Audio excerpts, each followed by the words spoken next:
સરદાર સન્માન યાત્રા એ ગોંડલ પહોંચી છે। સરદાર સન્માન યાત્રાથી રાજકારણ ગરમાયું હોવાની વાત જે છે ત્યારે સામે આવી રહી છે। ગણેશ ગોંડલ, જયેશ રાદડિયા, રમેશ ધડુક જે છે તે આ યાત્રાના સન્માન માટે એ ગોંડલ ખાતે પહોંચ્યા છે। અલ્પેશ ઢોલરિયા સહિતના આગેવાનો પણ આ સરદાર સન્માન યાત્રાના જે કહી શકાય કે સન્માન માટે ત્યાં હાજર રહ્યા છે। ગોંડલ કે જેમણે સ્ટેજ પરથી શું કહ્યું હતું, સરદાર પટેલની જે આ યાત્રા જે છે સન્માન યાત્રા છે તેને લઈને સરદાર સાહેબના જે વિચારોને ગુજરાતના ખૂણે ખૂણે પહોંચાડવાનું કામ જે અમારા વડીલ શ્રી ગોપાલભાઈ એમની ટીમ દ્વારા થઈ રહ્યું છે। સરદાર સાહેબના જે વિચારો હતા કે એક ભારત બને, દરેક જ્ઞાતિ જાતિના લોકો એક થઈ અને ભારતને આગળ વધારે, આ વિચાર ધારા સાથે ગોંડલની અંદર પણ તમામ સમાજના લોકો જ્યારે એક થઈ અને રહે છે, આ યાત્રાનું સ્વાગત કરવા માટે પણ ગોંડલના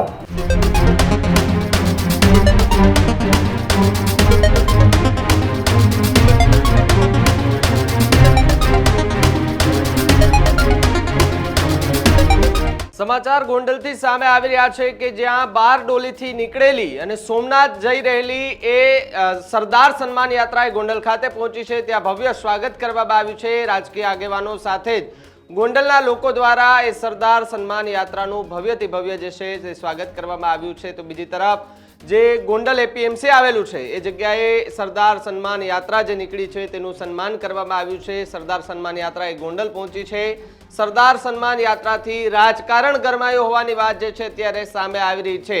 સાથે જ ગણેશ ગોંડલ, જયેશ રાદડિયા, રમેશ ધડુક જે છે તે આ યાત્રાના સન્માન માટે એ ગોંડલ ખાતે પહોંચ્યા છે। અલ્પેશ ઢોલરિયા સહિતના આગેવાનો પણ આ સરદાર સન્માન યાત્રાના જે કહી શકાય કે સન્માન માટે ત્યાં હાજર રહ્યા છે। બારડોલીથી સોમનાથ સુધીની આ યાત્રા જે છે તે ઘણા બધા વિસ્તારમાંથી પસાર થઈ અને આગળ ગોંડલ પહોંચી છે। યાત્રામાં જોડાયા મોટી સંખ્યામાં લોકો છે તે યાત્રાની અંદર જોડાયા છે। સાથે જ સરદાર વલ્લભભાઈ પટેલની પ્રતિમાને ફૂલહાર પહેરાવી અને સન્માન કરતા જોવા મળી રહ્યા છે। સાથે જો વાત કરવામાં આવે તો કેટલા દિવસથી બારડોલીથી આ યાત્રાની શરૂઆત કરવામાં આવી છે। સુરત, વડોદરા, વાપી એમ થઈ અને અમદાવાદ પહોંચી હતી। અમદાવાદથી રાજકોટ, રાજકોટથી હવે ગોંડલ અને ગોંડલથી જુનાગઢ, જુનાગઢથી સોમનાથ તરફ જશે। સોમનાથ ત્યાં સરદાર સન્માન યાત્રાનું એ કહી શકાય કે તે યાત્રા પૂરી કરવામાં આવશે।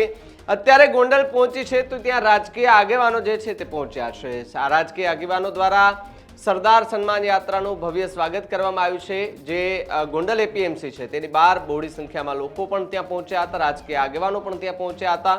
આ રાજકીય આગેવાનો પહોંચતા જ રાજકારણ ગરમાયું છે। તો બીજી તરફ જો વાત કરવામાં આવે તો કહી શકાય કે ગણેશ ગોંડલ કે જેમણે સ્ટેજ પરથી શું કહ્યું હતું, સરદાર પટેલની જે આ યાત્રા જે છે સન્માન યાત્રા છે તેને લઈને ગણેશ ગોંડલ દ્વારા શું નિવેદન આપવામાં આવ્યું, આવો સાંભળીએ।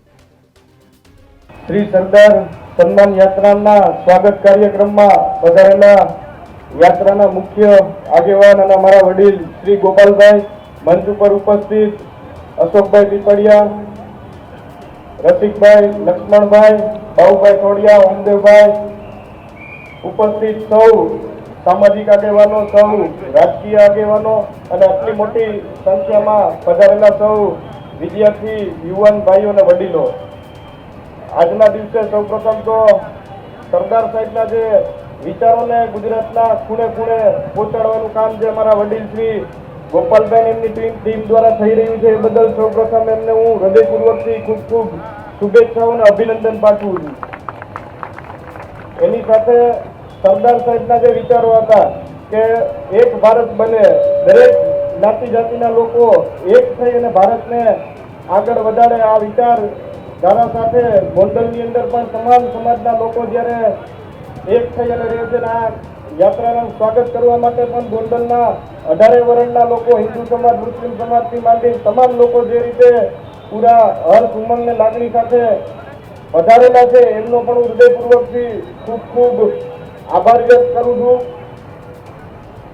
ગોપાલ બાપાની આમ તો ઉંમર લગભગ 65 વર્ષ કરતા પણ વધારેની ઉંમર છે, તેમ છતાં દરેક સમાજના લોકોને જે રીતે સાથે લઈ અને ચાલે છે, જે રીતે એમની ટીમ દરેક સમાજના લોકોને આગળ લઈ અને ચાલે છે, તો એમના માટે પણ આપણે સરદાર સાહેબના ચરણોમાં પ્રાર્થના કરી કે ભાઈ કાયમી માટે એમના દ્વારા પણ આવા દરેક જ્ઞાતિના લોકોને જોડવાનું કામ ખૂબ સારી રીતે થતું રહે, ખૂબ સારી રીતે આગળ વધતા રહે એવી પ્રાર્થના સાથે આજના દિવસે બહારથી પણ પધારેલા સૌ મહેમાનો, સૌ સામાજિક આગેવાનો, રાજકીય આગેવાનો અને ગોંડલની 18 વર્ષની જનતાનો આ કાર્યક્રમની અંદર, આ સ્વાગતની અંદર જોડાવા બદલ જે પૂરા ઉત્સાહ અને લાગણી સાથે જોડાયા છે એ બદલ આપ સૌનો હૃદયપૂર્વકથી ખૂબ ખૂબ આભાર વ્યક્ત કરું છું. આપ સૌનો ખૂબ ખૂબ આભાર.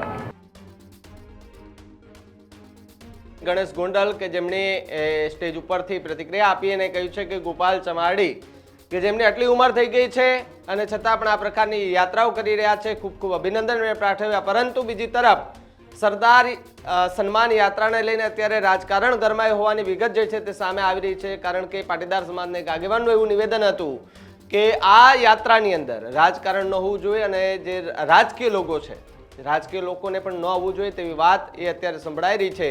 ત્યારે ગોંડલ ખાતે આ યાત્રા પહોંચી છે બહોળી સંખ્યામાં રાજકીય આગેવાનો, પાટીદાર સમાજના આગેવાનો, તો બીજી તરફ બહોળી સંખ્યામાં એ લોકો જે છે તે સરદાર સન્માન યાત્રામાં એ પહોંચ્યા છે. સરદાર વલ્લભભાઈ પટેલની પ્રતિમા છે તેને ફૂલહાર પહેરાવીને તેમનું સન્માન કરી રહ્યા છે. તો હવે જોવાનું રહ્યું કે જે સોમનાથ પહોંચે છે ત્યાર સુધીમાં કયા પ્રકારના દ્રશ્યો એ સરદાર સન્માન યાત્રામાંથી સામે આવે છે.